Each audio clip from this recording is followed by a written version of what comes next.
Yo, what is going on, Guardians, and welcome back to another Destiny 2 gameplay video. I'm TV, bringing you some more Beyond Light info, and today we're going to be talking about the Necrotic Grip exotic gauntlets. These are only available upon completing the legendary Lost Sector challenges, with the gauntlets clearly shown as the possible loot drop, and I would be more than happy to upload a quick guide on how to beat the one that currently offers the new exotic gauntlets at the 1250 power level recommendation for those interested in a guide. There's some other guides out there, but I didn't quite do it exactly the way everyone else did, so if you want my take on it, I'd be more happy to do that. It really isn't that difficult, to be honest. You just have to go in with a build and a plan for every room. It's that simple. But for this video, let's dive right into discussing these gauntlets. The Necrotic Grips. These were definitely one of the exotics I was the most excited about when we saw the trailer several weeks ago before the new content came out. They will put a poison dot, damage over time, on any opponent that you hit with a melee or charged melee ability. That dot will tick for 5 damage multiple times, and if that opponent is killed before the dot expires, then you'll get a chunk of melee ability charge restored. In addition, if a poisoned target dies, they will send another wave of poison out to nearby targets, spreading the corruption. And I've had these for a few days now, and have played extensively with them in PvP, on PS4, PC, and PS5 as well. So let me give you my honest take right up front, and we'll unpack that take throughout the video. Necrotic Grips, and here it is, are a major disappointment for me personally. As a player who loves to find lots of fun ways to play the game and keep it fresh, these are too niche and have very limited viability in PvP, forcing you to play a very specific combo if you want them to shine. As it stands, these gauntlets are incredible when paired with Thorn. They spread a ton of poison effects, and they're super satisfying to use because Thorn actually activates that poison pulse wave when you secure a kill with Thorn itself. So essentially, these gauntlets directly buff Thorn by making Thorn spread additional poison damage over time, dots, to targets close to any opponent that you kill with Thorn. That's awesome, and it leads to some fantastic crowd control and lots of multi-kills, especially in PvE, but even in PvP as well. And that's probably the point where you're saying, wait, TV, I thought you said these things were disappointing. That sounds like all positives. And so then here's the bad news. When you aren't using Thorn with the Necrotic Grip gauntlets, they lose almost all of their potency. I would argue that they become a B tier or maybe even a C tier exotic when separated from Thorn. And I'm the kind of guy who loves to mix things up and use all kinds of different weapons. If you ever watch me on stream, I'm often switching my weapons up every match or 2 matches, right? I'm swapping things in and out. It's not that they're useless, it's that they're rarely useful, and there's a difference there. Every now and then, you'll do something cool, right?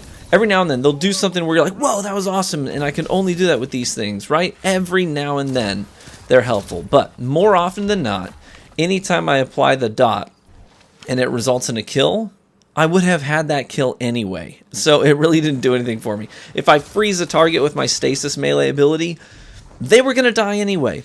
If I shoddy melee a target, and there's tons of this in the gameplay, if I shoddy melee, they were dead anyway. It didn't really do anything for me. And sometimes the damage ticks will help you get an assist on a target that runs away and into a teammate of yours, and then they die. Yeah, and you get an assist, sure.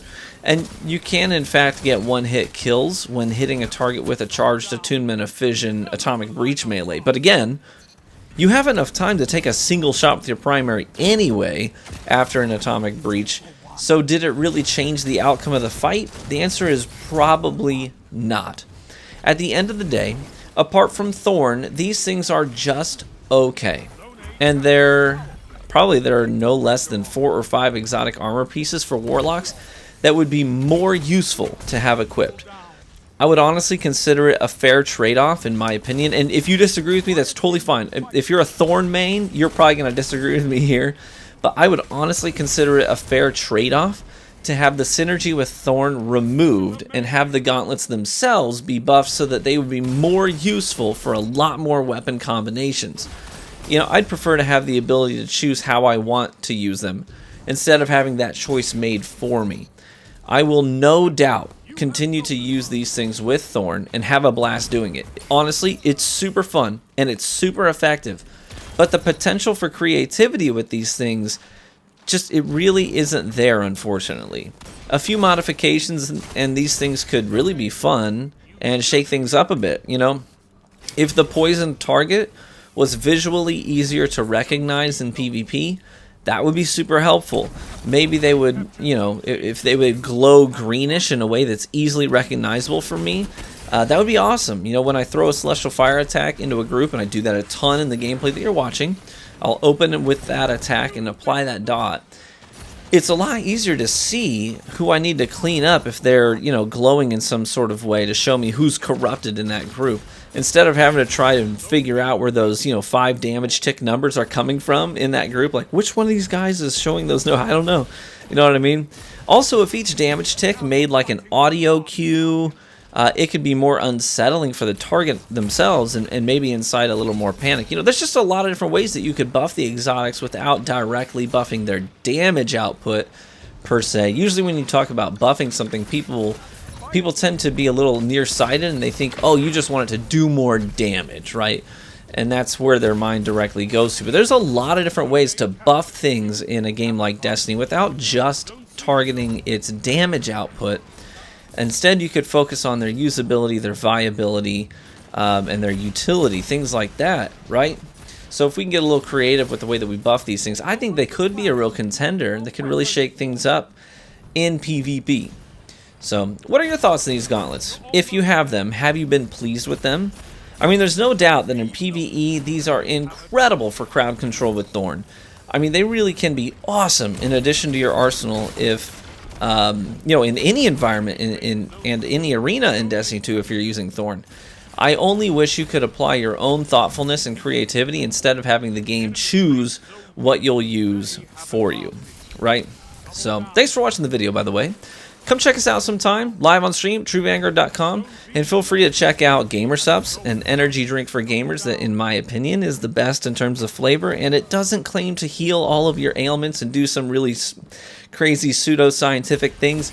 It's just a great tasting caffeine drink, and the caffeine is taken directly from coffee beans. It's perfect for a nice little pick-me-up when gaming. I've got a code, TrueVanguard, that'll get you a hot discount at gamersubs.gg. So feel free to check them out, y'all. And they do have free samples on their website if you want to order some of those as well. So thanks for watching. Be warm and well fed, my friends. And I hope to catch you in the Crucible.